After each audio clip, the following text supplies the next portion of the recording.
جو شخص صبح کے وقت آیت الکرسی پڑھ لے شام تک وہ اللہ کی حفاظت میں رہتا ہے شیاطین سے، جنات سے، اور جو شام کے وقت ایک دفعہ آیت الکرسی پڑھ لے صبح تک حفاظت میں رہتا ہے۔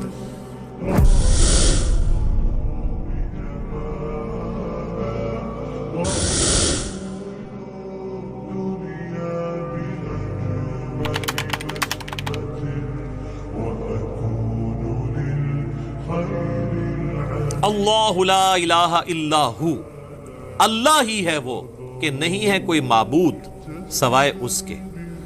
الحی القیوم، وہ خود سے زندہ ہے اور باقی سب کو قائم اسی نے رکھا ہوا ہے، سب کو زندہ رکھنے والا وہ ہے، باقیوں کی زندگی اس سے مستعار ہے، اس کی زندگی حقیقی ہے اپنی۔ لا تأخذہ سنۃ ولا نوم، اور اس کی زندگی اتنی کامل ہے کہ نہ تو اسے اونگ آتی ہے اور نہ نیند۔ ہماری زندگی آپ دیکھ لیں ناقص ہے،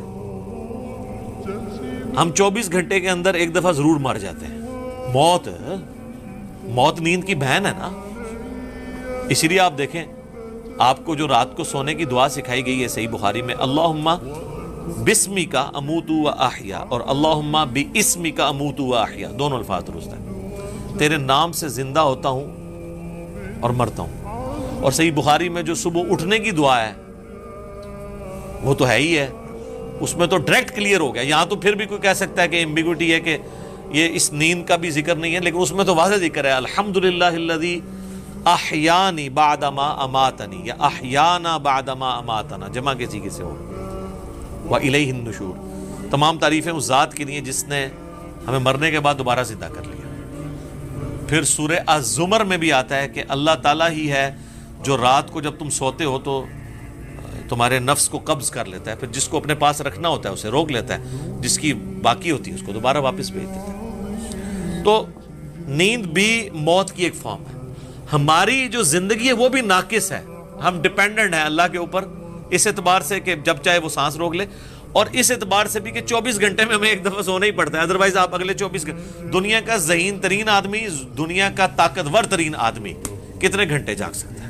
یہ بزرگ جو جاگتے رہے ہیں نا ایک سال یا دو سال، کہانیاں نے کوئی نہیں اٹھ جاگتے، جس کو ہے نا اس کو لے کے جاگ کے بتائے کوئی، اور کہتے ہیں جناب 3 سال تک کھایا پیا نہیں ہے۔ اس کے ساتھ اس کہانی کو کمپلیٹ کیا کریں، ساتھ یہ بھی کہا کریں کہ نہ کھادا پیتا نہ پیشاب کیتا،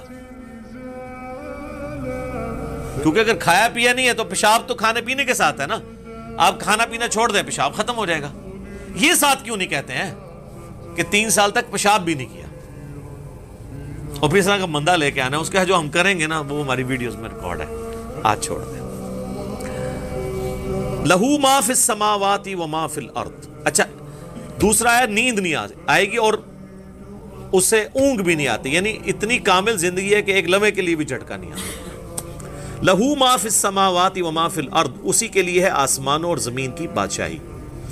اچھا آسمان ہمیشہ جمع کے سیغے کے ساتھ آتے ہیں، زمین سنگولر کے سیغے کے ساتھ، سوائے ایک پارہ نمبر 28 کے اندر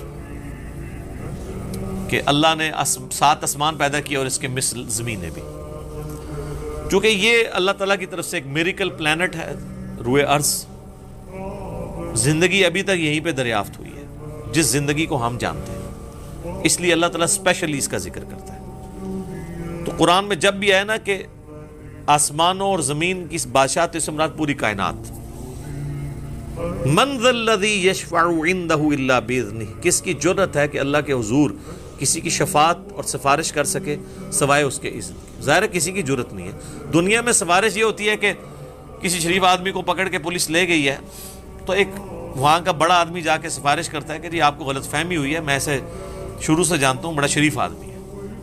اب اللہ کو اس طرح کی سفارش تو کوئی نہیں کر سکتا کہ یا اللہ آپ کو غلط فہمی ہوئی ہے، بندہ غلط پکڑ لیا آپ نے، نہیں، ایسے تو ہو ہی نہیں سکتا۔ اسی لیے اللہ نے کہا کہ اس کی جرأت ہے کہ مجھے کہے، مجھے سفارش کرے کسی کی، کہ میرے کہنے تھے نہیں۔ تو اب آپ دیکھ لیں بابوں کے بارے میں وہ دھونس کے عقیدے جو رکھے ہوئے ہیں، اسی تو آپ کو قرآن نہیں پڑھنے دیتے، جس نے یہ آیت پڑھنی ہے اس نے کہنا ہے کہ بابا کتوں آ گیا، اتنے کوئی بھی کھنگڑ نہیں دینا اللہ نے، سوائے جس کو اذن دیا ہے محمد رسول اللہ صلی اللہ علیہ وآلہ وسلم، اور وہ بھی ایک پوری دردناک حدیث ہے بخاری مسلم میں، حدیث شفاعت، وہ یوٹیوب پہ میرا کلپ دیکھ لیں، شفاعت رسول صلی اللہ علیہ وآلہ وسلم کا عقیدہ۔ یعلم ما بین ایدیہم وما خلفہم، وہ جانتا ہے جو ان سے پہلے ہو چکا، جو ان کے بعد ہونے والا۔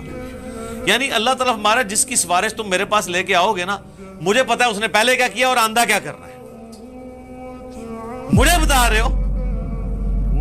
اور ایک معنی یہ بھی ہے کہ جو سفارشی بھی ہے نا، اللہ تعالیٰ ان کو بھی جانتا ہے کہ ان کا علم پہلے کا کیا تھا اور بعد کا علم کیا ہے۔ اللہ تعالیٰ نے ہر ایک کو اپنے علم سے گھیرا ہوا ہے۔